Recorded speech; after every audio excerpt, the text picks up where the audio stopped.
Hello बच्चों, आप लोगों का शशांक एंड दीपू के यूट्यूब चैनल में बहुत बहुत स्वागत है। आज हम लोग नए बायोलॉजी के नए सेशन में क्या हुए आ गए हैं। अब बायोलॉजी की जो भी वीडियो है वो सारी प्लेलिस्ट बन के क्या हुई है, पड़ी हुई है। तो उसके जाके देखिए। और क्या नाम है कि एक चीज आप ये भी ध्यान दीजिएगा कि जो आप बायोलॉजी को देखेंगे तो सीक्वेंस वाइज देखिएगा, तब और समझ में आएगा। 10th का अलग बना है, 9th का अलग बना है। आज हम लोग जो चैप्टर पढ़ने वाले हैं उसको देखिए, आपके स्लाइड पे लिखा हुआ है कि बायोलॉजी में हम डाइजेस्टिव सिस्टम के बारे में पढ़ने वाले हैं। अब ये वाला जो डाइजेस्टिव सिस्टम मतलब कि पाचन तंत्र है, तो ये दोनों एग्जामिनेशन मतलब क्लास 10th और कॉम्पिटिटिव एग्जाम दोनों के लिहाज से बहुत ही क्या इंपॉर्टेंट चैप्टर है। तो हम क्या करेंगे, इसको पहले समझेंगे अच्छे से और दोनों एग्जाम को क्या मद्देनजर रख के इसको समझने की कोशिश करते हैं। ठीक, चलिए स्टार्ट करते हैं। ठीक, स्लाइड पे आते हैं। अब देखिए, पाचन तंत्र। पाचन तंत्र मतलब होता क्या है, डाइजेस्टिव सिस्टम मतलब होता है क्या। सबसे पहले हमको इसको समझना होगा। अब डाइजेस्टिव सिस्टम के मतलब समझेंगे तो सबसे पहले आपको ये समझना होगा कि डाइजेशन मतलब या पाचन मतलब ये होता है कि जटिल भोजन को सरल पदार्थों में तोड़ना ही क्या कहलाता है, पाचन कहलाता है। अब कहेंगे सर इसको समझे कैसे, अब ध्यान से समझिएगा, एक एग्जांपल देता हूं मैं। जैसे कि आप रोटी जब खाते हैं, तो रोटी को खाते हैं तो आप रोटी को अपने हाथ से तोड़ते हैं। तो वो रोटी को तोड़ना नहीं होता है। जब उसको तोड़ के आप मुंह में डालते हैं तो फिर उसको चबाते हैं। ठीक, जब चबाते हैं मुंह से चबर चबर करके चबाते हैं तो वो पूरा छोटे छोटे क्या होता है, टुकड़े में टूट जाता है। फिर उसके बाद जो हमारे अंदर लार पाया जाता है, उस लार से वो क्या हो जाता है, पूरा चिपचिपा हो जाता है। और फिर उसके बाद हम उसको घोट जाते हैं। जब पेट में जाता है तो वो और छोटे छोटे क्या होता है, टुकड़े में टूटता है। और जटिल से क्या होता है, जटिल भोजन एकदम जब सरल पदार्थों में टूट के और जब हमारे ब्लड का निर्माण या किसी भी कार्बोहाइड्रेट फैट सब प्रोटीन का सब जब पाचन हो जाता है, तब उसको पाचन बोलते हैं। तो जब हम खाना खाते हैं तो उसमें दो प्रकार की क्या होती है, क्रिया होती है। एक होता है फिजिकल और एक होता है केमिकल। अब कहेंगे सर फिजिकल और केमिकल को कैसे समझेंगे, समझिए। फिजिकल मतलब होता है कि जब हम रोटी को खाएं तो जब उसको खूब तोड़ मरोड़ करते हैं तो उसी का मतलब होता है फिजिकल। और केमिकल का मतलब होता है कि जब हम रोटी को खाएं और वो लार में पूरा मिक्स हो गया और उसमें एंजाइम वगैरह सब आके या फिर हमारे पेट में जाता है तो वहां पे हाइड्रोक्लोरिक एसिड पाया जाता है, तो वो केमिकल वाली जो प्रक्रिया होती है उसको कहते हैं केमिकल। तो दो प्रकार का पाचन की क्रिया होती है, एक फिजिकली तौर पे और एक केमिकली तौर पे। और फिजिकल का मतलब एक समझ सकते हैं कि फिजिकल मतलब किसी को मार धाड़ मतलब कहते हैं ना कि भाई फिजिकल मत हो। ठीक, बोलते हैं कि नहीं आप लोग, आम जिंदगी में बोलते हैं। पाचन तंत्र में अब आगे बढ़ते हैं। तो जब आगे बढ़ेंगे तो पाचन तंत्र में दो भाग होते हैं। कहेंगे सर कौन सा दो भाग होता है, तो पहला होता है आहार नाल और दूसरा होता है पाचन ग्रंथियां। अब आहार नाल होता क्या है इसको समझते हैं कि आहार नाल होता क्या है और पाचन ग्रंथियां क्या होती है। ठीक, समझ में आ रहा है? अगर समझ में आ रहा है तो एकदम बने रहिएगा, ध्यान से समझिएगा। सबसे पहले हम आएंगे कि आहार नाल होता क्या है। इसको एलिमेंट्री कैनाल कहते हैं। ठीक, अब ये क्या होता है कि जो हमारे यहाँ पे मुख वाला एरिया है, ठीक, ये वाला जो एरिया है ध्यान से देखिएगा, यहाँ वाले एरिया से जब हम खाने को खाते हैं तो ये खाने मतलब मुंह में जाता है।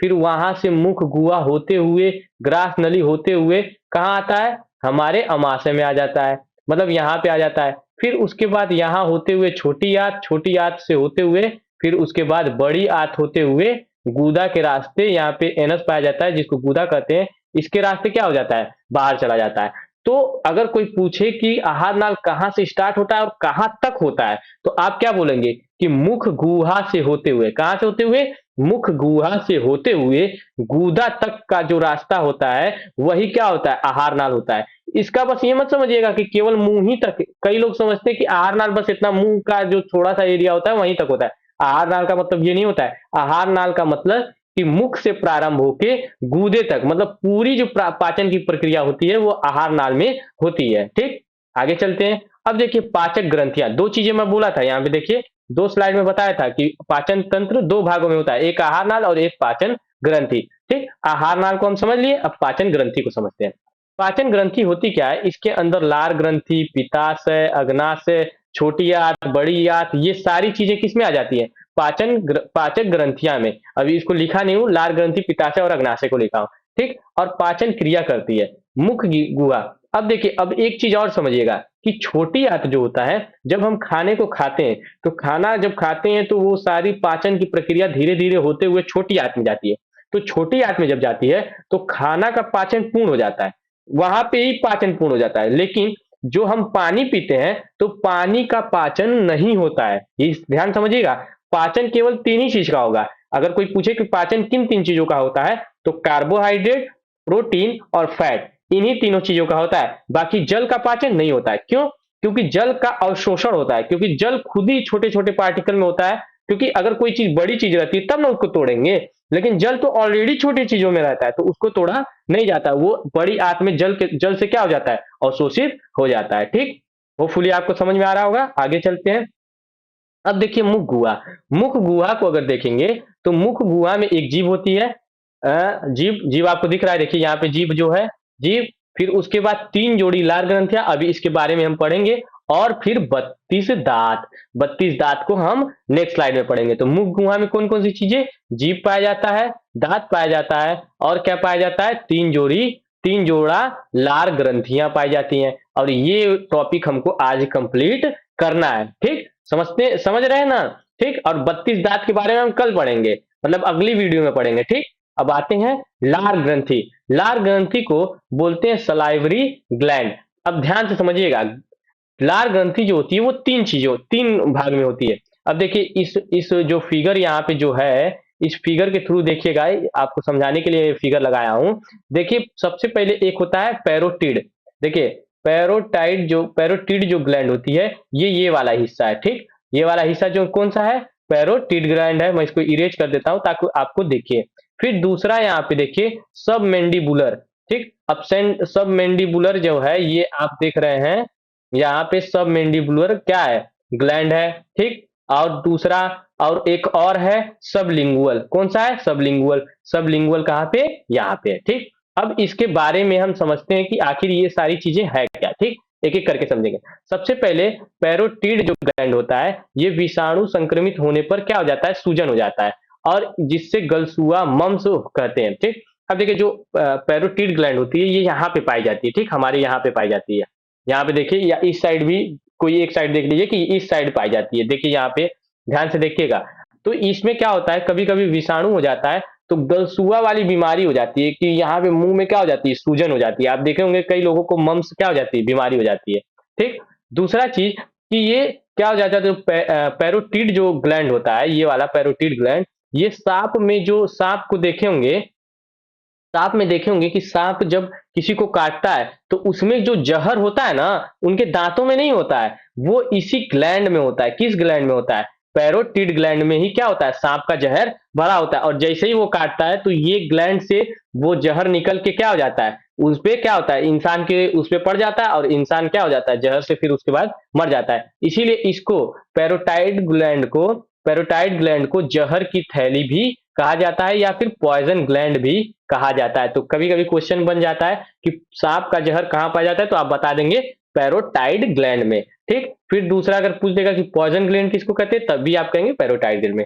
फिर उसके बाद सब मैंडिकुलर और सब लिंगुअल, इसका नाम बस जानिए, इससे कभी ज्यादा क्वेश्चन नहीं बनता है। ठीक, आगे चलते हैं। अब देखिए जो हमारा लार ग्रंथि होती है, उसमें लार में जो होता है, अगर प्रतिदिन के हिसाब से देखा जाए तो लगभग 1.5 लीटर। कितना?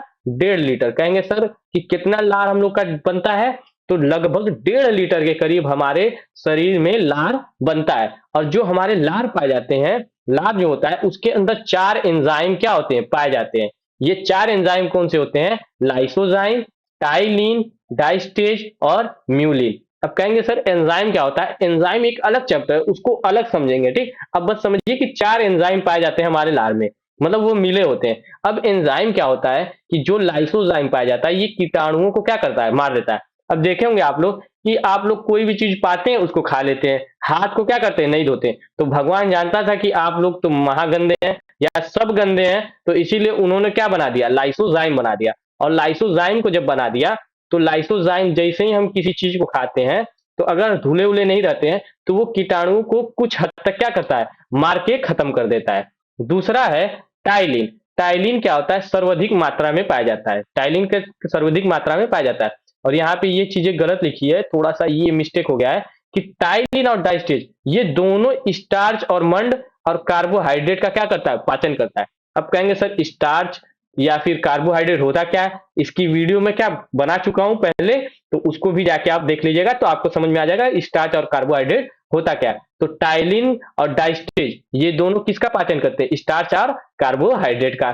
फिर उसके बाद नंबर लास्ट आता है म्यूलिन का। ये क्या करता है, भोजन को चिपचिपा और लसलस बना देता है, जिससे निगलने में आसानी होती है। अब क्या होता क्या है, जब हम खाना को खाते हैं, तो जब खाने को खाते हैं तो आप देखेंगे कि कई चीजें ऐसी होती हैं जो कभी मतलब हमारे लार में घुलती ही नहीं है, तो उसको जब घोटते हैं तो बहुत तेज मतलब घोटाता ही नहीं है। लेकिन जिसका म्यूलिन ज्यादा निकलता है तो उससे क्या होता है, खूब अच्छे से खाना क्या होता है, घुल जाता है और चिपचिपा हो जाता है, और जब घोटते हैं तो एकदम आसानी से क्या होता है, निगल जाता है या फिर अंदर चला जाता है। दूसरी चीज ये ध्यान दीजिएगा कि जो लाइसोजाइम होता है ये बच्चों में बहुत ज्यादा पाया जाता है। देखते होंगे कि लार बच्चों में बहुत ज्यादा पूरा चूने उने लगता है, क्योंकि भगवान जानते हैं कि बच्चे हर चीज को पाते हैं तुरंत मुंह में डाल लेते हैं, कोई चीज पाए मुंह में डाल लिए, तो इसीलिए लार को क्या करते हैं, वो बहुत ज्यादा बच्चों में निकलता है, जिनसे उनसे क्या हो जाए, कीटाणुओं को क्या हो जाए, मर जाए।